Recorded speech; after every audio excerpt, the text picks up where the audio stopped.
آتا مجھ پہ کیوں بند کرتے ہو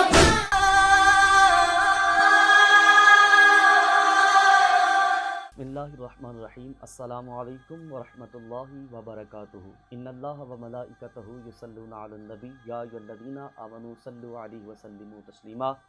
اللہم صل علی سیدنا و مولانا محمد وعلی آل سیدنا و اصحاب سیدنا و مولانا محمد وبارک وسلم۔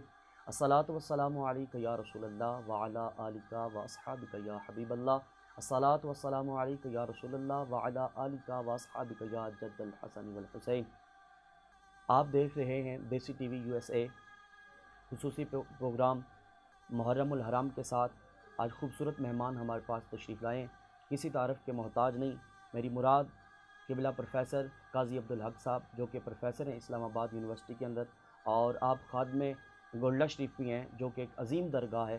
آپ سے محرم الحرام کے حوالے سے گزارش ہے کہ کچھ قرآن و حدیث کے اعتبار سے کوئی ارشاد فرمائیں۔ بہت شکریہ قاری صاحب، آپ نے امام عالی مقام کے بارے میں مجھ سے پوچھا۔ سچ تو یہ ہے کہ حسین اتنا پاک نام ہے کہ ہماری زبان اس قابل نہیں ہے کہ یہ نام لیا جائے۔ بے شک سبحان اللہ۔ اللہ تعالیٰ قرآن مجید میں ارشاد فرماتا ہے کہ وہ فدیناہ بذبح عظیم وترکنا علیہ فی الآخرین۔ ماشاء اللہ۔ یہ کہانی کوئی آج کی کہانی نہیں ہے، یہ دو پیغمبروں نے شروع کی تھی، ایک باپ اور بیٹے نے شروع کی تھی، اور ایک باپ اور بیٹے نے اس کو انجام تک پہنچایا۔ اللہ وحدہ لا شریک فرماتا ہے کہ ہم نے وفدیناہ بذبح عظیم، ہم نے ذبح عظیم کا فدیہ دیا، سبحان اللہ۔ وترکنا علیہ فی الآخرین، اور یہ کام بعد میں آنے والوں کے لیے چھوڑ دیا۔ اس کے دو پورشن، اس میں دو باپ انوالو ہیں اور دو بیٹے انوالو ہیں۔ ایک باپ ابراہیم خلیل اللہ ہے اور ایک باپ محمد رسول اللہ ہے۔ ایک بیٹا سیدنا اسماعیل علیہ السلام ہے، دوسرا بیٹا سیدنا امام حسین علیہ السلام ہے۔ ایک باپ نے خواب دیکھا، دوسرے باپ نے جاگتے میں قصہ دیکھا۔ سبحان اللہ۔ جس نے خواب دیکھا، یہ قصہ سارا اللہ وحدہ لا شریک خود بیان فرماتے ہیں۔ سبحان اللہ۔ اللہ فرماتا ہے کہ اللہ نے خواب میں جناب ابراہیم کو حکم دیا کہ تم اسماعیل کو ذبح کر دو۔ دونوں بیٹے جو ہے نا، ایک بیٹے کی تربیت ماں ہاجرہ کرتی ہے جس کا نام اسماعیل علیہ السلام ہے، ایک بیٹا حسین علیہ السلام ہے جس کی تربیت ماں فاطمہ کرتی ہے، بابا علی کرتا ہے، نانا محمد الرسول اللہ کا صلی اللہ علیہ وسلم۔ اس کی تربیت مکہ میں ہوئی، اس کی تربیت مدینہ منورہ میں ہوئی۔ سبحان اللہ۔ اب جب دونوں اپنے اپنے مقام پہ، اپنے اپنے امتحان پہ پہنچتے ہیں، تو ابراہیم خواب دیکھتے ہیں کہ اللہ تعالیٰ نے فرما رہے ہیں کہ اپنے بیٹے کو ذبح کر دو۔ انہوں نے صبح اٹھ کے اپنے بیٹے کو خواب بیان کیا کہ یا بنی انی ارا فی المنام انی اذبحک فانظر ماذا تری، میں نے خواب میں دیکھا کہ تجھے ذبح کر رہا ہوں۔ سبحان اللہ۔ بیٹے نے بغیر ہی لوجت کے جواب دیا یا ابت افعل ما تؤمر ستجدنی انشاء اللہ من الصابرین۔ بابا تو خدا کا محبوب ہے، خدا تیرا محبوب ہے، تجھے جو حکم دیا گیا ہے تو کر گزر، میرا ایک ٹانگ، ایک کان، ایک ہاتھ، ایک انگلی بھی، ایک بال بھی حرکت نہیں کرے گا، تو اپنا کام کر گزر۔ سبحان اللہ۔ کام دونوں تقدیر کے ہیں، کام دونوں لوح محفوظ پہ لکھے ہوئے ہیں، لیکن ایک لکھے کو اللہ وحدہ لا شریک بدل دیتا ہے، دوسرے لکھے کو حسین بدلنے نہیں دیتا، کہتا ہے میں کر گزروں۔ سبحان اللہ۔ پہلے لکھے کا جب وقت آتا ہے تو چھری تیز کر کے خلیل اپنے بیٹے کے گردن پہ چلانے لگتا ہے، تو بیٹا باپ کو کہتا ہے کہ بابا میں تیرا اکلوتا بیٹا ہوں، تیری 110 سال 20 سال ایج ہو گئی ہے، نوجوان اکلوتی اولاد ہوں، کہیں ایسا نہ ہو کہ میری گردن پہ چھری چلانے لگو تو تیرے ہاتھ کانپ جائیں، تیرا اور خدا کا جو محبت کا رشتہ ہے وہ کمزور نہ پڑ جائے، تم اپنی آنکھ پہ پٹی باندھ لو۔ اللہ اکبر۔ تو ابراہیم نے پٹی باندھ لی، پٹی باندھ کے چھری چلائی۔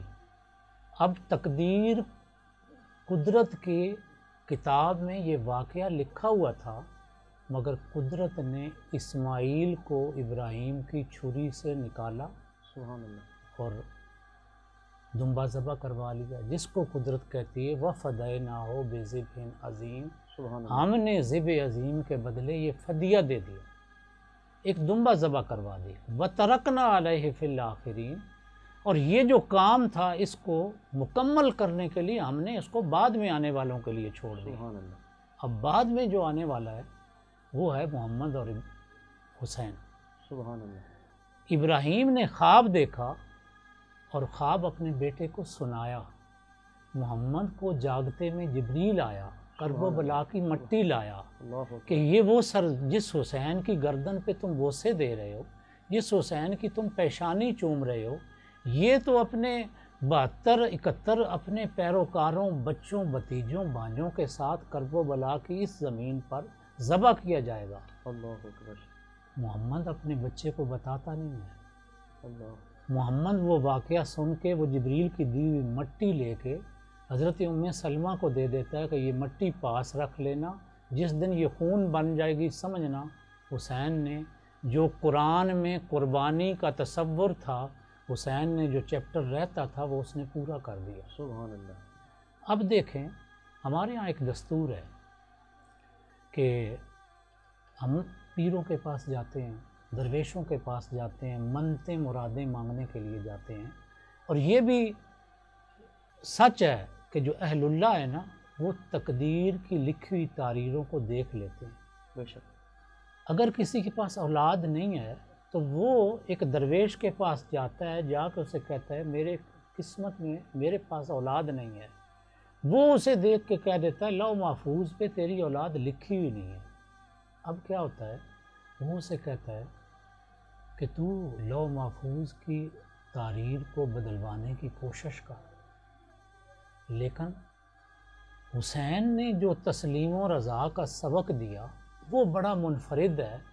آج تک نہ کسی نے خدا سے اتنی محبت کی ہے، نہ کوئی پیکر تسلیم و رضا ایسا نظر آتا ہے جیسا حسین ہے، سبحان اللہ۔ نہ کوئی ایسا پیر ہے جیسا حسین ہے۔ سبحان اللہ۔ آپ دیکھیں کہ اگر 14ویں صدی کے ایک اللہ کے محبوب بندے کو تقدیر کا لکھا ہوا نظر آ رہا ہے تو حضور کے صحابہ اور حسین کو نہیں نظر آ رہا، بے شک۔ حسین کو بھی نظر آ رہا تھا۔ بے شک۔ جب آپ مکہ میں مدینہ سے سفر کر کے آپ مکہ آتے ہیں، مکہ میں جب آپ قیام فرماتے ہیں، گورنر مکہ عبداللہ بن زبیر ہر روز حسین کو کہتا ہے کہ حسین آپ کب کوفہ جا رہے ہیں؟ اللہ اکبر۔ اسے بھی شاید تحریر نظر آ رہی تھی، مگر اسے ایک خوف تھا کہ کہیں حسین کے یہاں رہنے سے میری گورنری کمزور نہ ہو جائے۔ اللہ اکبر۔ لیکن ایک اور بھی تقدیر دیکھنے والا تھا، وہ عبداللہ بن عباس تھا۔ سبحان اللہ۔ عبداللہ بن عباس بھی وہ تقدیر کا لکھا دیکھ کے تو حسین کو روز کہتا ہے پتر آپ کرب و بلا نہ جاؤ، انہیں بھی نظر آ رہا تھا۔ وہ آپ کے چچا تھے رشتے کے اعتبار سے، لیکن جس دن آخری دن امام عالی مقام وہاں سے روانہ ہونے لگتے ہیں نا تو عبداللہ بن عباس گڑ گڑا کے حسین کو پکڑ لیتے ہیں کہ بیٹا تو نہ جا، اللہ اکبر۔ لیکن حسین اپنے اس چچا کو دیکھ کے کہتا ہے چاچا میں تقدیریں بدلنے نہیں آیا ہوں، میں تو خدا کے الفاظ کو روشن کرنے آیا ہوں، سبحان اللہ۔ میں تقدیروں کو وہ روشنائی دوں گا کہ تسلیم و رضا کا لفظ بھی اش اش کر اٹھے گا کہ کسی نے خدا کو مان کے کیا مانا ہے۔ سبحان میں تو اللہ کی محبت، قرآن مجید میں ایک محبت کے لیے لفظ آتا ہے اشد حب للہ، سبحان کہ خدا سے اتنی شدت کی، اشدوں کا لفظ محبت کی سب سے سپرلیٹو ڈگری ہے گرامر اور لغت کے اعتبار سے۔ میں ایک بینگ طالب علم ایک عرصہ جو ہے وہ میں اس لفظ کے معنی اور مفہوم تلاش کرتا رہا، سبحان اللہ۔ لیکن کہیں کما حقہ ہوئی اس کا ادراک سمجھ نہ آیا، مگر جب میں نے واقعہ کربلا پڑھا کہ 71 لوگوں کی جانیں دیتا ہے حسین، 6 ماہ کا بیٹا بھی دیتا ہے، 17 سال کا بیٹا بھی دیتا ہے، بھانجے دیتا ہے، بھتیجے دیتا ہے، 71 پیروکار دے کے جب گھوڑے کی زین سے نیچے آتا ہے 130 کے لگ بھگ اس کے جسم پہ تیروں تلوار اور نیزوں کے نشان ہیں، چھاننی کی طرح اس کا جسم چھن چکا ہے، لہو اس کے بال بال سے ٹپک رہا ہے۔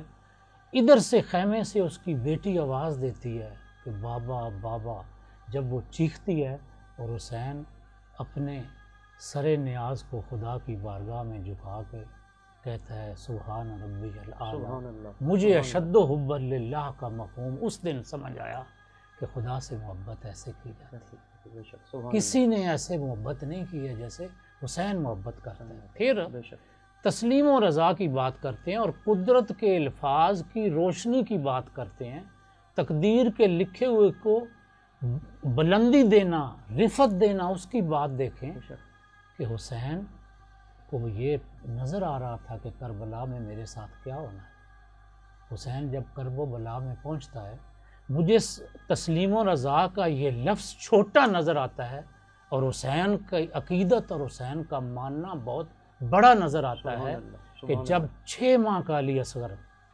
حسین کے ہاتھ میں ہے، حسین اسے سینے سے لگایا ہوا ہے اور شمر ارملہ کو ترغیب دے رہا ہے، ارملہ نامی ایک تیر انداز کو ترغیب دے رہا ہے کہ تم جب یہ بچہ حسین پیچھے کرے تو تم نے اس کی گردن کا نشانہ لینا ہے۔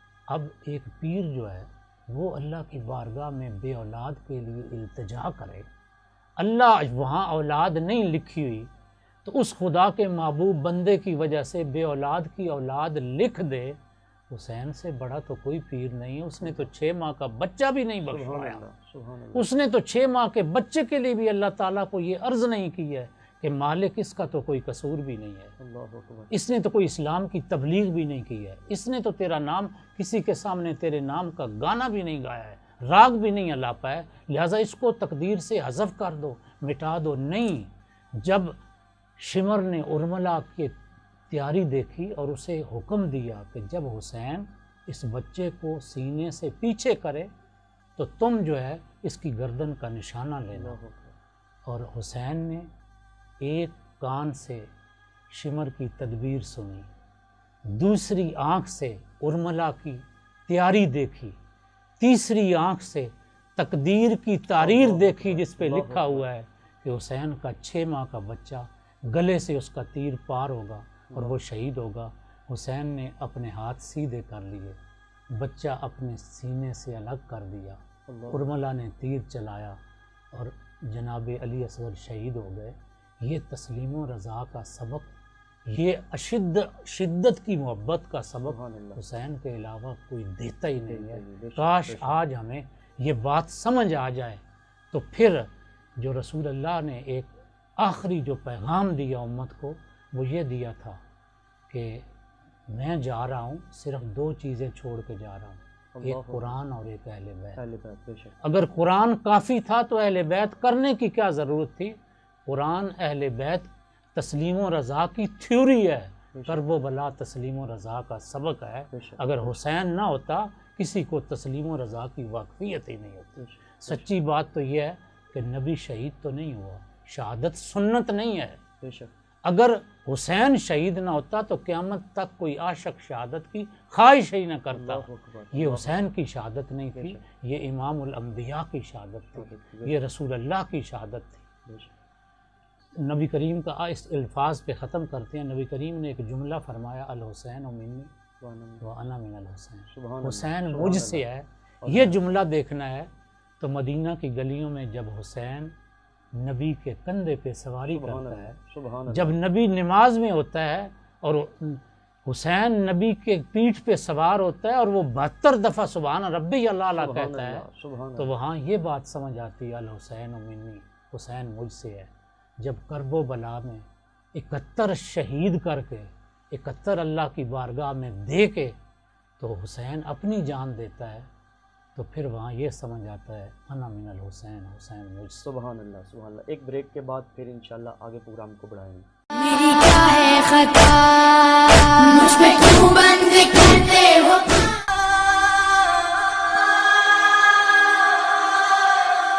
ناظرین، ایک دفعہ پھر خوش آمدید کہتے ہیں۔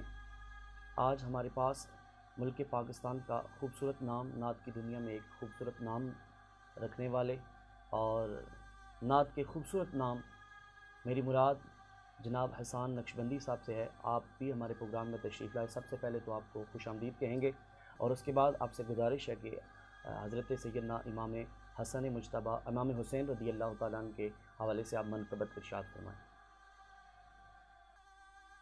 زمین و آسمان میں حسین سا کوئی نہیں۔ سبحان اللہ، سبحان اللہ۔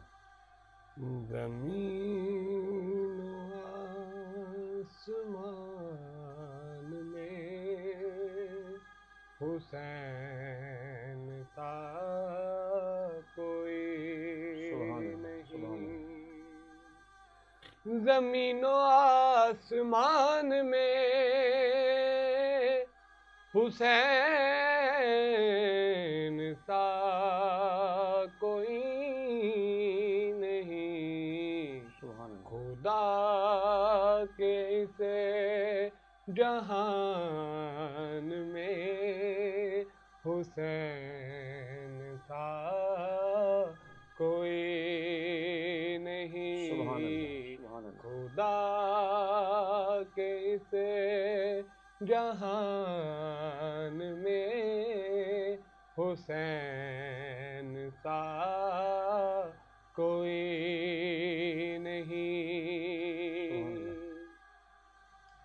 لکھا ہوا ہے لوح دل پہ نام بس حسین کا۔ سبحان اللہ۔ لکھا ہوا ہے لوح دل پہ نام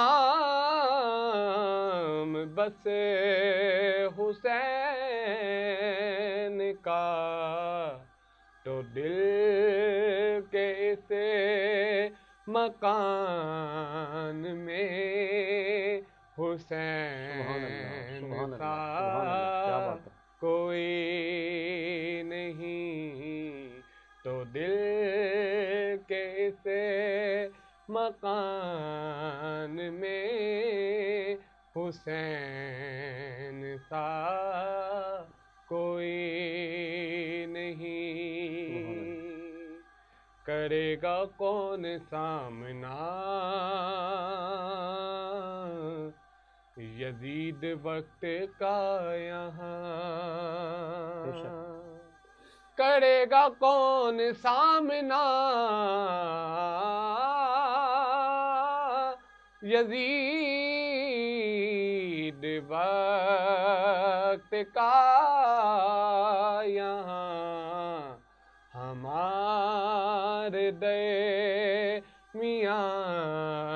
میں حسین سا کوئی نہیں۔ ہمارے درمیان میں حسین سا کوئی نہیں۔ لکھے گا کون طرح شہادتوں کی داستان؟ لکھے گا کون اس طرح شہادتوں کی داستان؟